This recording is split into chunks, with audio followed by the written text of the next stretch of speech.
From ABC News, live in Times Square, Tuesday, January 17th, 2012. This is Good Morning America with Robin Roberts and George Stephanopoulos. And good morning, everyone. Good to have George back with us. And all eyes on this particular scene right now in the race against time to see if any of those 29 people still missing could still be alive, trapped alive on that Carnival cruise liner. And you can see divers are setting off those explosives both above and below the waterline. That's right. And the missing still include this American couple we're going to show you right now. Jerry and Barbara Heil. They're a retired couple out of Minnesota, raised and educated 4 children. This was supposed to be their dream vacation. Of course, their family still holding out hope that they'll be found. The children talk about how they sacrificed for their children, putting them in school, and that this was their time to travel around the world. And there are new pictures emerging of the chaos that happened as people raced to evacuate the sinking ship. We are learning so much more about the captain this morning. He is in court right now, and our Brian Ross is here. He's going to have those details. But let's get right to ABC's Lama Hassan, who has reached the Italian island where all this has happened, and the ship is right behind you, as we can see. Good morning, Lama.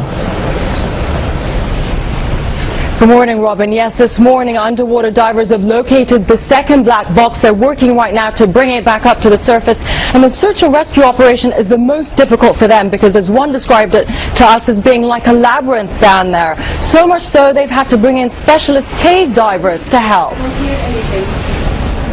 Rescue teams are still searching for survivors above or below water, blasting through the hull for better access to lower decks where more than 24 passengers and crew may still be stuck. These new photos show divers inside the ship wading through upended tables and debris.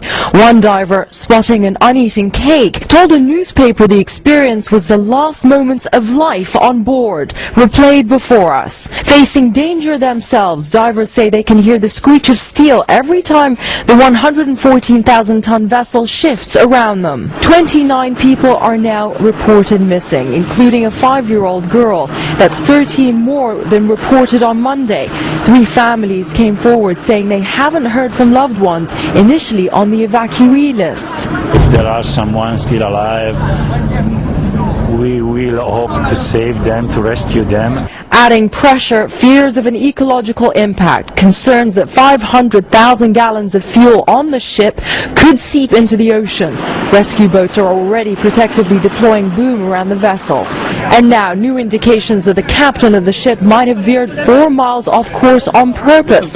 The sister of a waiter on the ship reportedly posted on Facebook, "In a short period of time, the Concordia will pass very close. A big greeting to my brother, who finally gets to have a holiday."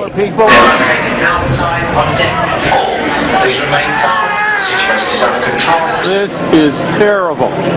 Absolutely terrible. This infrared video shows people lined up like ants trying to escape Friday night by holding hands, forming a human chain to get to the boats below. From the angle of the ship, you can see how difficult it was for the crew to lower the lifeboats into the water and just how close it is to the shore. For those who did jump, it was only a short distance to get to safety. It was chaos because we had to go through the center of the ship. In these newly released videos, passengers seated in the lifeboats are heard trying to figure out who was responsible for the accident. One woman says, "Take pictures, take pictures. It's very important to discover whose fault it is." Well, just moments ago, we heard a very loud explosion. It was a controlled explosion to open up a hole in case the underwater divers need to escape. George? Okay, Lama, thanks very much. As you heard, the ship's captain is facing possible criminal charges for deliberately steering the ship off course. And he's also being accused of abandoning ship before all the passengers were secure. ABC's Brian Ross joins us now. And Brian, that's about the most dishonorable thing a captain can do. Absolutely is. In fact, Italian prosecutors this morning are pushing hard to put the captain, Francesco Scattino, on trial and behind bars, building a case that his behavior was reckless, cowardly, and deadly. The 52-year-old captain was brought to court this morning from the jail where he's been held since Saturday. Italian prosecutors say the growing evidence shows he was responsible for the accident and then failed to protect his passengers. Captain Scattino has claimed the ship hit uncharted rocks and that he acted honorably. We were the last to leave, he told reporters. But that's not true, according to an Italian newspaper account of a Port Authority radio transmission to the captain. Captain, this is an order. Now I am in charge. Get back on that ship and coordinate the operations. There are already casualties. Captain, how many? Port Authority, you should tell me that. What do you want to do? Go home? Now you get back on that ship and tell us what can be done. How many people are still there and what do they need? Captain, okay, I am going. As a captain for the Costa Line since 2006, the year the Concordia was launched, the dark-haired, debonair Scattino was described as a favorite with passengers, especially women. But if it is true he and other officers fled the ship, leaving passengers behind, it would be a clear violation of what is regarded as the first law of the sea. The captain is the last person to leave a sinking ship. I find it very hard to understand how any captain under such dire circumstances would elect to leave his vessel. The Costa Line says the captain was wrong to steer so close to the island, although this video from Italian TV is said to show the Concordia, horns blaring one night last August, sailing within a few hundred feet of the island. Of course, the Costa Line says was authorized and approved in advance. Prosecutors say Captain Scattino went beyond authorized procedure and was a reckless showboater, ultimately raising questions about the cruise line itself and who it hires to captain its ships. We want to screen out the risk takers. We want to screen out the hot doggers. We want to screen out people who are not willing to take responsibility. In a published account this morning, a cook on board the ship said a full half hour after the incident, the captain was still asking for his dinner and drinks. He was seen with a female companion, and he reportedly demanded to know where his companion's dessert was. Prosecutors this morning said they plan to bring manslaughter charges, which would bring a prison term of at least 15 years. George and Robin. All right, George, Brian, thank you very much. Joining us now are Arthur and Alex Beach. They were on that cruise ship, and it's very good to have you both with us here this morning. And let me ask you your reaction to hearing that the captain may have indeed taken the ship off course on purpose, Alex. I did hear that this morning, and that is terribly troubling. I have been concerned about his actions from the very beginning, and I feel there is some liability there. And the captain, facing the charges that he is, and the fact that so many said that he left the ship early, both of you, how do you feel about his actions in particular?